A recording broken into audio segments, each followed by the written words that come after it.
오늘 본문의 말씀은 사무엘상 7장에 나오는 이 에벤에셀 본문입니다. 이 에벤에셀이라는 말을 여러분들이 한 번쯤은 들어보신 적이 있으실 겁니다. 많은 기업들의 이름이기도 하고 많은 가게들이 이 이름을 가지고 있는 것을 여러분들이 이렇게 지나다니시다 보면 많이 보신 적이 있으실 겁니다.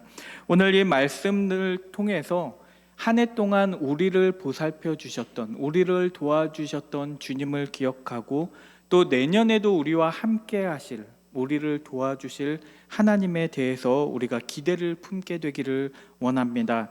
우리 옆 사람과 함께 인사하겠습니다. 하나님이 도우십니다.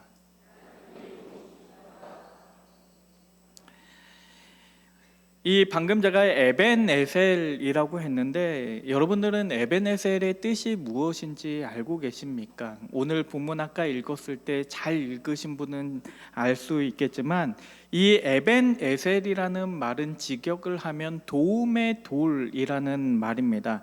에벤은 돌이라는 뜻이고 에젤이라는 도움이라는 말이 붙어서 도움의 돌이라는 뜻을 가지고 있는데 오늘 본문에서는 도움의 돌이라고 그렇게 얘기를 하지 않았고 이것을 풀어서 여호와께서 여기까지 우리를 도우셨다라고 그렇게 기록되어 있습니다. 여기까지라고 이렇게 되어 있는데 여기까지라는 말은 당연하게도 여기까지만 도우셨고 더 이상 안 도우신다는 말이 아닐 겁니다. 여호와께서 여기까지 우리를 도우셨다라는 말은 그 동일하신 여호와께서 지금도 그리고 앞으로도 우리를 도우실 것이라는 말을 함축하고 있습니다. 그러니까 우리가 2025년 한 해를 되돌아보면서 하나님께서 우리를 도우셨습니다라고 확신하게 된다면 우리는 다음 한 해에도 우리를 지켜주실 그 하나님에 대해서 소망을 가질 수 있다는 것입니다. 그런데 이 에벤에셀이라고 하면 우리가 되게 좋은 뜻만 가지고 있는 것처럼 보이지만 이 에벤에셀에는 그 도움이라는 하나님께서 여기까지 우리를 도우셨다라는 그 뜻 외에도 어떤 지역의 이름이기도 합니다. 그리고 이 에벤에셀이라는 지역이 어떤 곳이었냐면 이스라엘에서 가장 충격적인 패배를 안겨줬던 곳이 바로 에벤에셀입니다. 이 사무엘상 4장을 보면 이 이스라엘 백성들이 블레셋 사람들과 전투를 어디에서 하냐면 이 에벤에셀이라는 곳에서 전투를 합니다. 그런데 그곳에서 무슨 일이 일어나냐면 블레셋 사람들하고 전투를 하는데 전투를 패배해요. 그런데 이스라엘 백성들이 전투에 패배한 적이 없었던 건 아니니까 뭐 패배하는 것까지는 괜찮았는데 이들이 우리가 하나님 없이 싸워서 패배했나 보다, 하나님의 언약궤를 가지고 나가서 싸우면 승리할 것이다라고 그렇게 생각하고 언약궤를 짊어지고 전쟁터에 나갑니다. 그런데 거기에서 또다시 이스라엘 백성들이 처참하게 패배를 합니다. 단순히 패배로 끝난 것일 뿐만 아니라 제사장이 그 전쟁으로 인해서 죽게 되었고 또 하나님의 임재를 상징했던 그 언약궤를 블레셋 사람들에게 빼앗기고 마는 그런 대참사가 벌어지고 맙니다. 그러니까 이 에벤에셀이라는 그 말이 이 이스라엘 백성들에게는 굉장히 지금의 우리와는 다른 의미로 다가왔을 겁니다. 이스라엘 백성들에게 에벤에셀이란 패배의 자리를 의미했고 하나님의 영광이 이스라엘부터 떠났다라고 여겨지는 그런 자리였습니다. 그런데 하나님께서 이 에벤에셀, 그 패배의 자리에서 승리를 하게 하심으로써 그 에벤에셀의 의미를 완전히 뒤바꿔 놓고 있는 것입니다.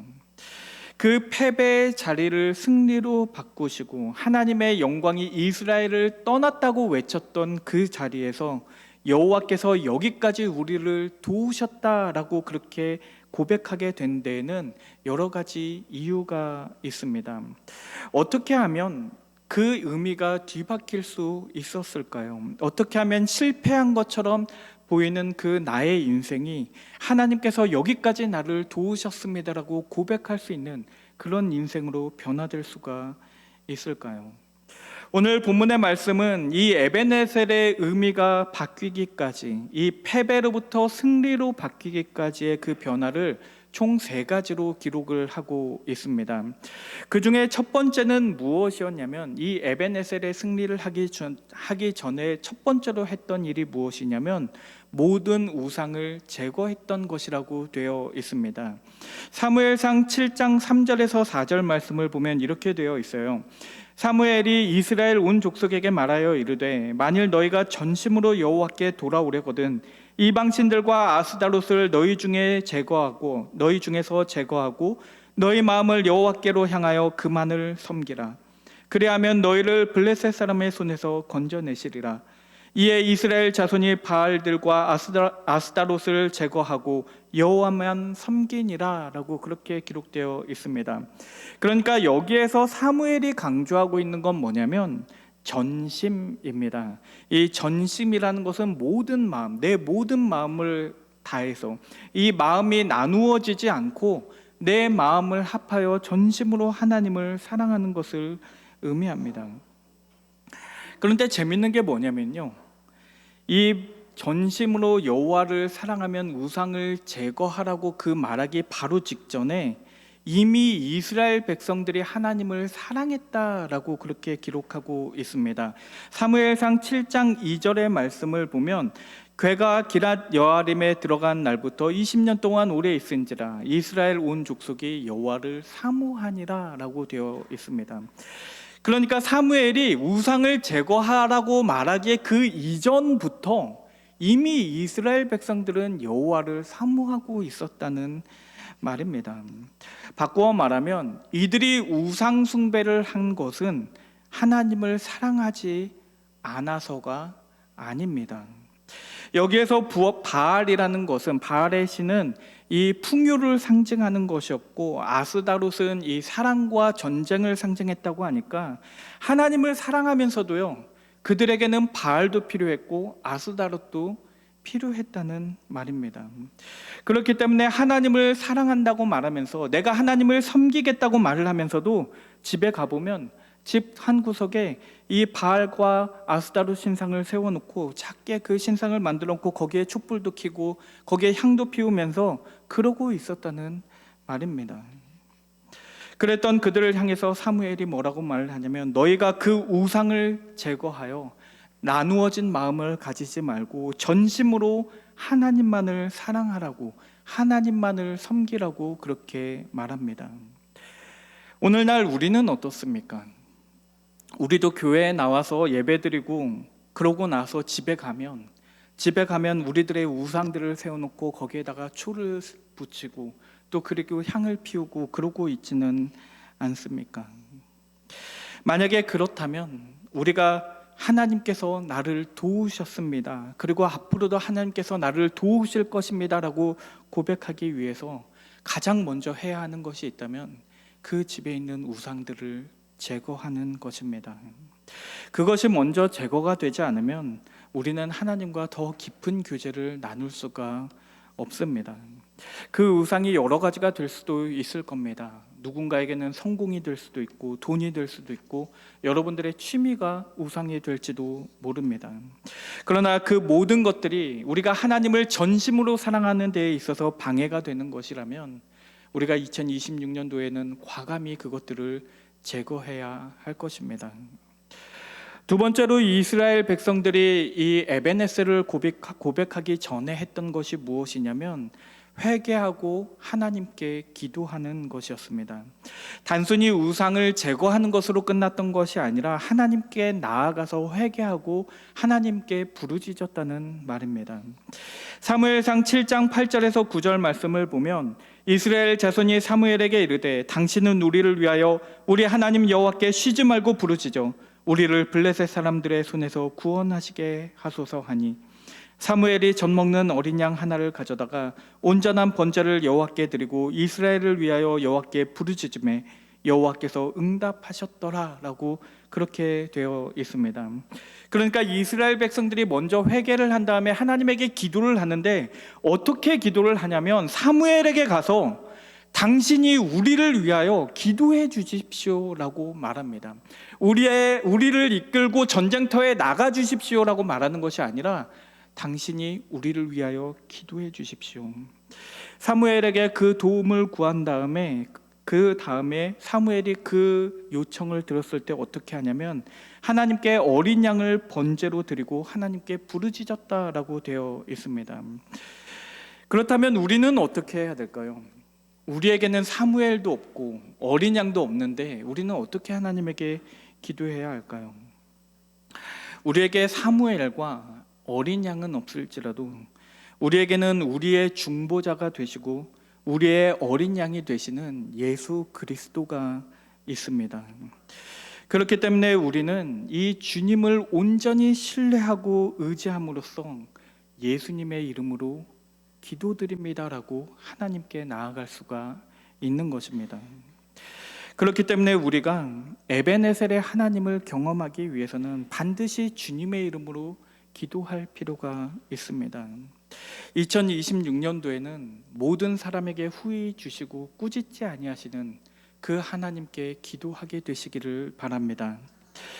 마지막으로 에베네셀의 하나님을 경험하기 위해서 그들이 했던 것은, 이스라엘 백성들이 했던 것은 나가서 싸우는 것이었습니다.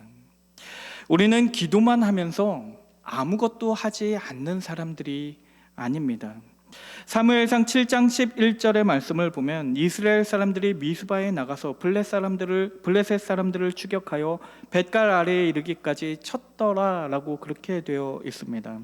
그러니까 우상을 제거한 후에 사무엘을 통해서 하나님에게 기도한 후에 가만히 있었던 것이 아니라 우리에게 맡겨진 일들을 감당하기 위해 세상으로 나아가 싸웠다는 말입니다. 아무리 두려울지라도, 아무리 겁이 난다고 할지라도 나가서 우리가 싸워야만 하는 이유는 하나님께서 우리보다 먼저 가서 그 자리에서 싸우고 계시기 때문입니다. 사무엘상 7장 10절의 말씀을 보면 이렇게 돼 있어요. 이스라엘 백성들이 싸우기에 앞서서 하나님께서 먼저 그곳으로 가서서 우레를 발하시고 블레셋이 어지러워서 패배했다고 되어 있습니다.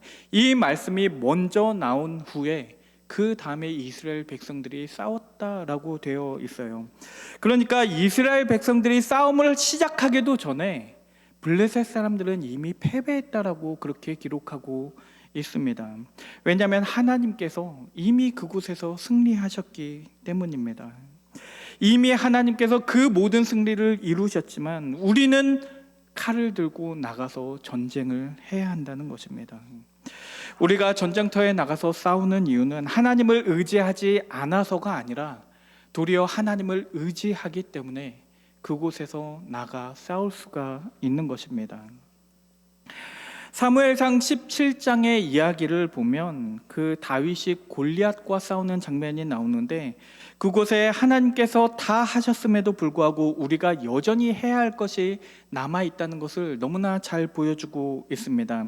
거기에서 다윗이 뭐라고 얘기를 하냐면 34절에 먼저 나오는데 이번 37절이 나왔네요.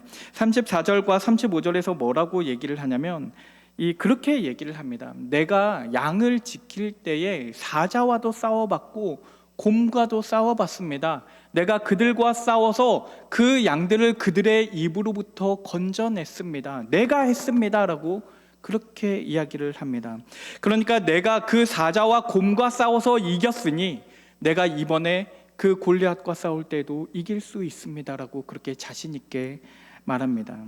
그런데 그 말을 한 직후에 다윗이 뭐라고 고백을 하냐면 사무엘상 17장 37절 말씀인데 또 다윗이 이르되 여호와께서 나를 사자의 발톱과 곰의 발톱에서 건져내셨은즉 나를 이 블레셋 사람의 손에서도 건져내시리이다 라고 그렇게 고백을 합니다.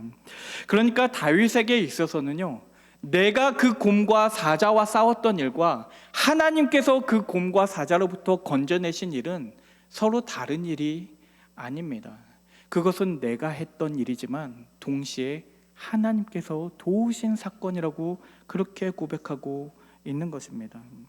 왜냐하면 내가 한 그 모든 일들이 하나님의 도우심 없이 될 수 있는 것은 아무것도 없었기 때문입니다. 그것이 오늘 에벤에셀이 말하는 여호와께서 여기까지 우리를 도우셨습니다라는 그 말의 의미입니다. 하나님께서 우리를 위해 싸우시고 모든 승리를 이미 다 이루셨지만 우리는 우상을 제거하고 우리는 하나님께 나아가 기도하였고 우리는 나아가서 싸웠습니다. 그리고 우리가 고백하기를 이것이 나의 힘으로 된 것이 아니라 하나님께서 여기까지 우리를 도우신 겁니다 라고 그렇게 고백하기 위해 에벤에셀의 돌을 세운 것입니다.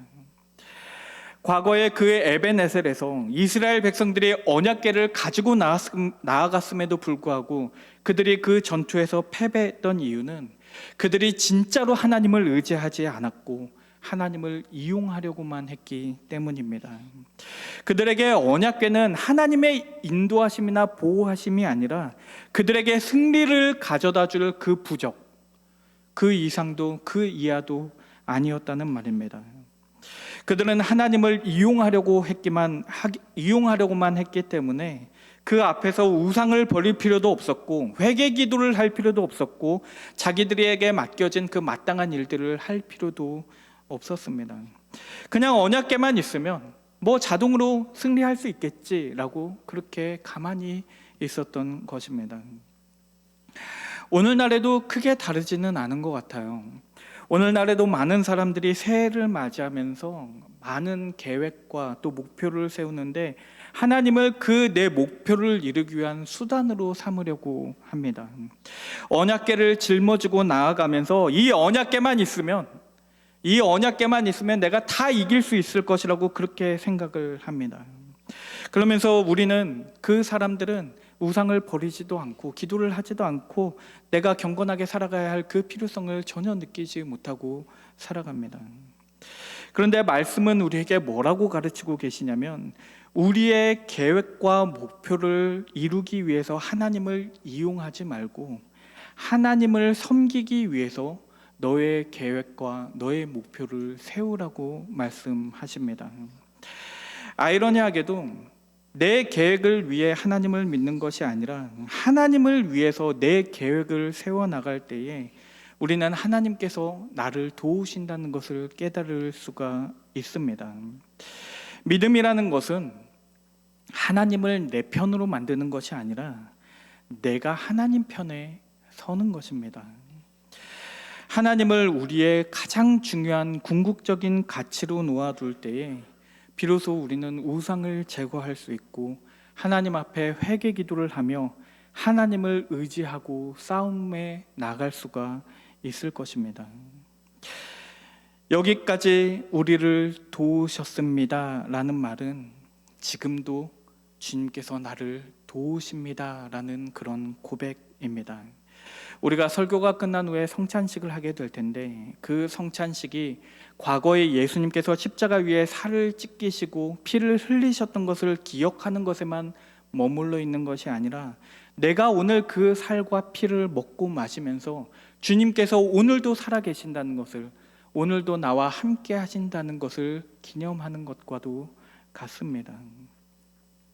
마찬가지로 오늘 우리가 우리의 마음판에 에벤에셀이라고 새기는 이유는 단순히 지나간 세월 동안 하나님께서 나를 보살폈다라고 그냥 기억하는 것에만 머물러 있는 것이 아니라 그 힘에 힘입어서 우리가 오늘을 살아가고 또 내일도 나를 도우실 그 하나님을 기대하는 것일 겁니다.